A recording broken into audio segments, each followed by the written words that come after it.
Oggi vi porto alla scoperta di un nuovo segreto leggendario all'interno della città di Genova.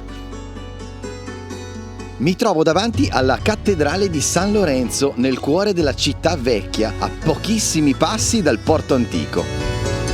Dovete sapere che chi guarda con attenzione la facciata di questo maestoso duomo, risalente, pensate, al 1312, in pieno Medioevo, potrà trovare una scultura particolare, la scultura di un cane adagiato nelle mani, tra le mani di una statua.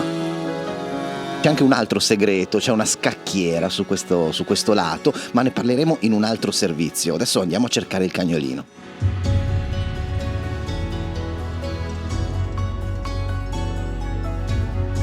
Ma attenzione, perché questo cagnolino ha un significato curioso e importante. Secondo la leggenda più nota, il cane fu scolpito in memoria dell'animale di uno scalpellino che stava appunto lavorando alla facciata della cattedrale e, ahimè, smarrì il suo fidato amico.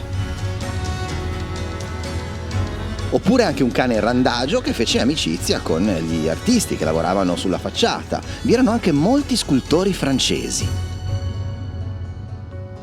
Quel che è certo è che questi artisti hanno voluto raffigurare il cucciolo in una posizione tenera, adagiato tra le mani di un essere umano a prendersi le coccole per sempre, e direi che ci sono riusciti. Andiamo a trovare il cagnolino adesso.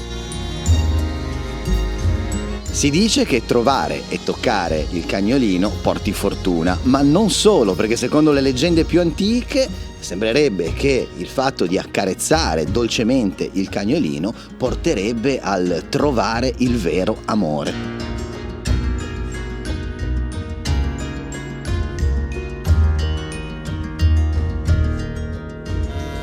Chi viene qui a cercare il cagnolino deve trovarlo e scorgerlo da solo, con i propri occhi, perché il fatto di farsi dire il punto esatto dove si trova da qualcun altro annullerebbe i benefici di questa fortuna, di questo ritrovare un grande amore in modo così leggendario. Però vi abbiamo dato ovviamente l'informazione, c'è il cagnolino su questa facciata, ma non vi abbiamo svelato il punto preciso. Quindi vi invitiamo a venire a visitare a Genova la cattedrale di San Lorenzo, ad ammirare la sua maestosa facciata e a trovare il cagnolino.